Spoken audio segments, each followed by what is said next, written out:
Welcome to Chapter 13. Our focus for this chapter will be on the Vietnamese Americans and Arab Americans.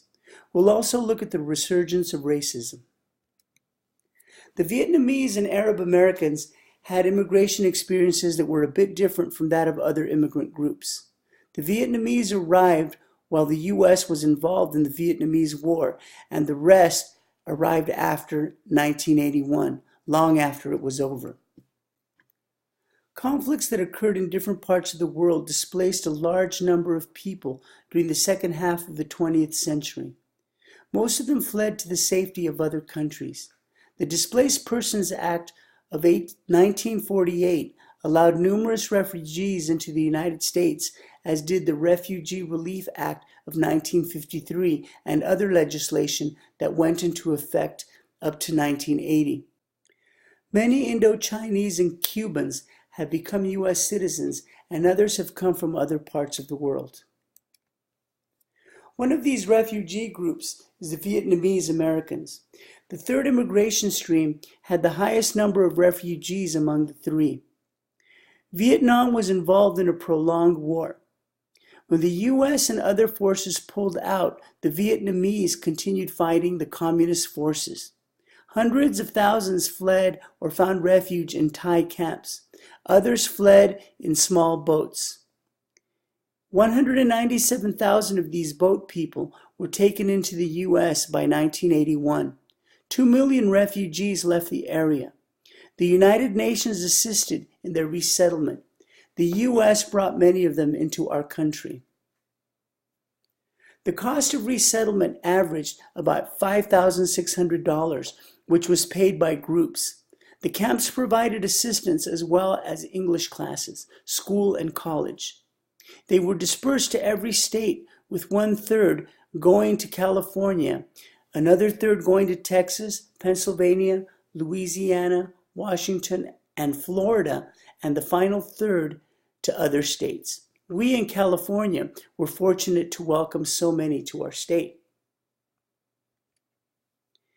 In answering the questions of how well they assimilated, we have to consider many factors. Education, skills, and other group social factors come into play, as well as the economic conditions at the time of arrival. Vietnamese Americans have shown themselves to learn English fairly quickly, taking about 5 years to achieve a good level of fluency. Others came with some English skills already, while others have picked it up. The earlier refugees came with higher educational levels, while the later ones came with less. Their children do fairly well in our schools. Earlier refugees tended to be professionals and skilled laborers, while later refugees were less skilled. The skills they brought with them were less in demand in the U.S. Unemployment was initially higher compared to Americans than it is now. Income is low for Vietnamese American families, with the median income markedly lower than the American family. They tend to be segregated residentially as well. They work hard to stay near family members and have little motivation to establish ties with other Americans. They tend not to marry outside of the group and appear to be naturalizing at a high rate. They are assimilating fairly rapidly and following the same patterns as other Asian immigrant groups. Although we tend to cluster Middle Easterners together into one big group, sort of the way we do with Latinos, they are actually fairly diverse and complex. They speak numerous dialects and they follow several different versions of Islam. Their nomadic ancestors transformed the region with their Islamic beliefs, and they encountered European influences through trade. The two major branches of Islam are Sunni and Shia, along with other sects that have surfaced. They fell under the control of the Ottoman Empire until the end of World War I. After that, it was divided and governed by Western powers. It was the country of Lebanon that gave us our first immigrants from the area. As the Christian influence grew, immigration to America became more attractive. We saw them all as Syrians, and they adopted the Syrian-American identity. Most of the early arrivals were men who, unlike the Asians, returned home and came back with their wives and families. Many were Christian and Caucasian and were granted naturalization and citizenship. Although they did face prejudice, they assimilated quickly. Despite organized efforts to halt further naturalization, they organized themselves and effectively reversed the Dow versus United States decision in 1915, which ruled that they were not white. As the 1920s rolled around, Arab American communities were thriving in urban areas across the country, while many were finding work in peddling, the auto industry, and manufacturing. They managed to maintain their culture vital through their gravitating to ethnic communities. They have kept to their traditions in their homes and churches as they have assimilated into mainstream society. There were some notable differences between the immigrants that arrived before 1948 and those that arrived between 1948 and 1965. The earlier immigrants came from Mount Lebanon, while the later came from all over.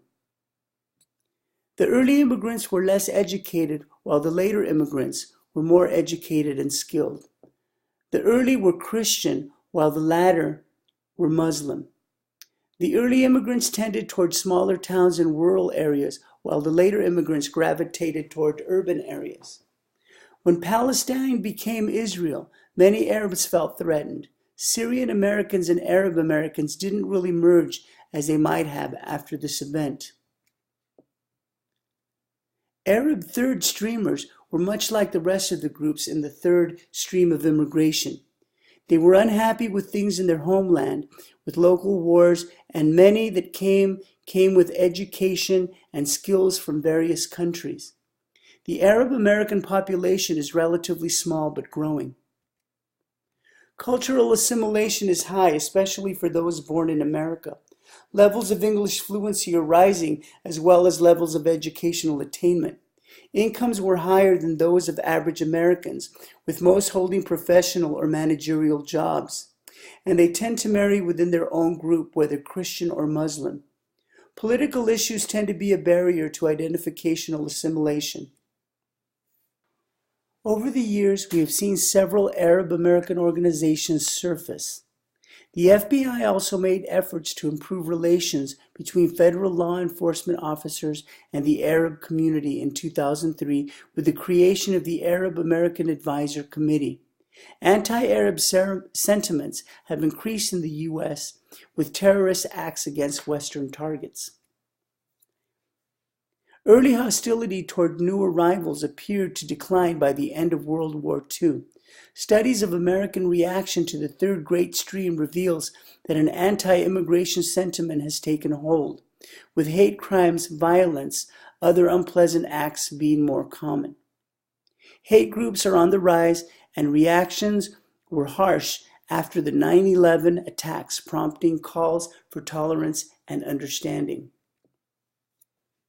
Racism and xenophobia are still a reality in our country, although there is also widespread concern for Arab Americans.